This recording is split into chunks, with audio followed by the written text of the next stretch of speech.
రెండో common problem paediatric యూరాలజీలో చాలా important problem, నాకు చాలా చాలా చాలా దీని గురించి నేను చాలా వర్క్ చేసిన ప్రాబ్లము హైపోస్పేడియాస్. హైపోస్పేడియాస్ అనేది ఇందులో కొన్ని వెరీ స్పెసిఫిక్ పాయింట్స్ ఉన్నాయి. ఏమిటి అంటే ఇది హైపోస్పేడియాస్ అంటే బేసిక్గా ఏమిటంటే పురుషాంగం సమస్య. అంటే పెనిస్ అనేది ఏదైతే మన అంగం ఉన్నదో అది సరిగ్గా డెవలప్ అవ్వకుండా manufacturing defect of the penis అని చెప్పచ్చు. పీనిస్ యొక్క మ్యానుఫ్యాక్చరింగ్ డిఫెక్ట్ తయారవుతూ సగంలో ఎక్కడో తయారీ ఆగిపోయింది. సో అది తయారీ ఎక్కడ ఆగిపోయింది అనే దాన్ని బట్టి అది మైల్డ్ హైపోస్పేడియాసా, మోడరేట్ హైపోస్పేడియాసా, సివియర్ హైపోస్పేడియాసా అని కేటగిరీస్ ఉంటాయి. హైపోస్పేడియాస్లో ఏమవుతుందంటే నార్మల్గా ఒక నార్మల్ పీనిస్ అంటే ఏమిటి అంటే పీనిస్ స్ట్రైట్గా ఉండాలి, హోల్ పైన ఉండాలి, అంటే యూరినరీ మన రంధ్రము పైన ఉండాలి. ఇక్కడ నుంచి యూరిన్ రావాలి. సో పిల్లవాడు నుంచి యూరిన్ పాస్ చేస్తే స్ట్రైట్గా రావాలి. హైపోస్పేడియాస్లో ఏమవుతుందంటే ఈ హోల్ టిప్లో ఉండకుండా కింద భాగంలో, పెనిస్ కింద భాగంలో ఉంటుంది. అది ఎంత కిందకి ఉన్నది అనే దాన్ని బట్టి ఎంత సివియర్ అంటే ఎంత అర్లీగా డెవలప్మెంట్ అయిపోయిందనేది తెలుస్తుంది మనకి. ఓకే. సో చాలా అర్లీగా అయిపోతే చాలా కిందకి ఆల్మోస్ట్ వృషణాల మధ్యలో ఉంటుంది కొంతమందికి హోల్, అంటే ఏనస్ దగ్గరగా ఉంటుంది కొంతమందికి. అంత సివియర్ కేసులు కూడా చూస్తాం మేము. కొంతమందికి జస్ట్ 1 సెంటీమీటర్ కిందకే ఉంటుంది. ఇది ఫస్ట్ డిఫెక్ట్. సెకండ్ డిఫెక్ట్ ఏంటంటే పెనిస్ వంకరగా ఉంటుంది, కిందకి ఇలా బెండ్, దీన్ని కార్డీ అంటాం. ఇది చాలా ఇంపార్టెంట్, ఎందుకంటే హోల్ ఎంత కిందో అనే దానికంటే వంకర ఎంత ఉందో అనేదే సివియరిటీని ఎక్కువ ఇండికేట్ చేస్తుంది. అందులో బోనే ఉండదు కదా సార్ యాక్చువల్గా, అది వంకర ఎట్లయితుంది? బోన్ ఉండదు దానిలో. ఈ tissues basically it's all made of tissues కదా. ఇప్పుడు మనం ఒక్కోసారి చూస్తుంటాము ఫింగర్ కాలుతుంది, కొంతమందికి బర్న్ అవుతుంది. బర్న్ అయినప్పుడు ఆ స్కార్ ఇట్లా బెండ్ చేసేస్తుంది. ఇప్పుడు ఇక్కడ స్కార్ అయినప్పుడు ఆ స్కిన్ ఇక్కడ అతుక్కుపోయి ఇంకా ఫింగర్ స్ట్రైట్ అవ్వదు వాళ్ళకి. So the chordee in hypospadias is very similar.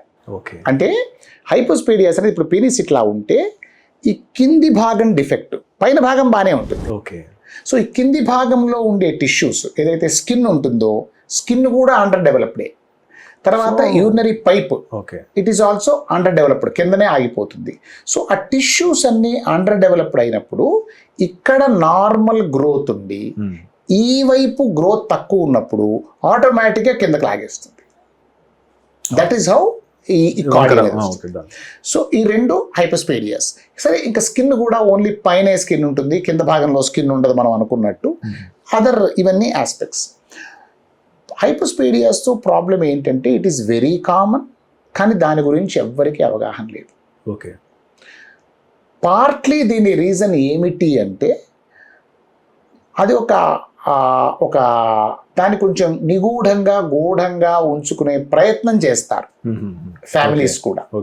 ఇప్పుడు ఫర్ ఎగ్జాంపుల్ ఒక పిల్లవాడికి హార్ట్లో హోల్తో పుట్టాడు అనుకోండి, నా పిల్లవాడికే ఉందనుకోండి, ఇప్పుడు ఉండే అవకాశం లేదు, పెద్దవాళ్ళు అయిపోయారు మా వాళ్ళు.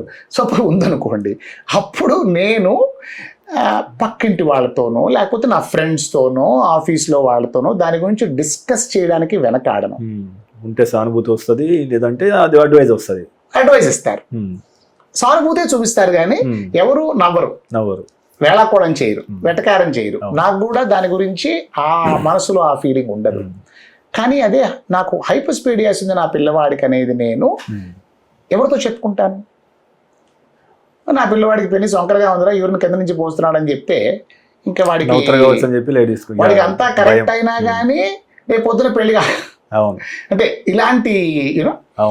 ఇలాంటి ఒక అనుమానాలు, ఇలాంటి ఇవి మనసులో ఉంటాయి. కాబట్టి దీని గురించి ఎవ్వరు నా దగ్గరికి పేరెంట్స్ వస్తారు కదా హైపోస్పేడియాస్, వాళ్ళు ఆల్మోస్ట్ అందరు పేరెంట్స్ కూడా ఇది చాలా రేర్ డిఫెక్ట్, కర్మ మావాడికే వచ్చింది, ఎక్కడా వినలేదు అన్నట్టే ఉంటారు చాలామంది.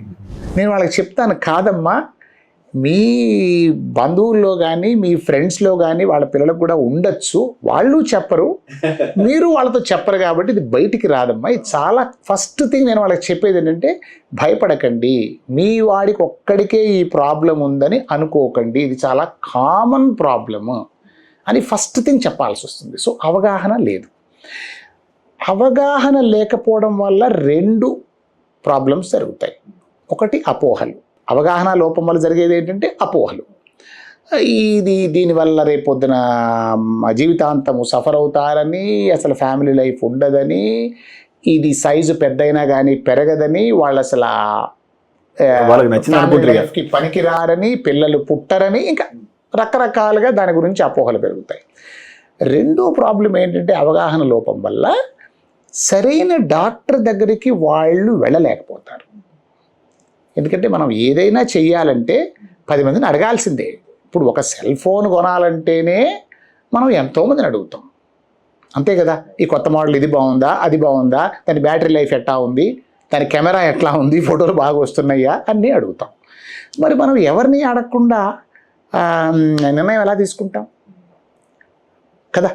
సో అక్కడ ప్రాబ్లం ఏమవుతుందంటే, పేరెంట్స్ చాలామంది నా దగ్గరికి ఫస్ట్ ఆపరేషన్, ఒకటి అసలు ఆపరేషనే చేయించుకోకపోవడం. నా దగ్గరికి ఇప్పుడు ఈవెన్ అడల్ట్స్ వస్తుంటారు.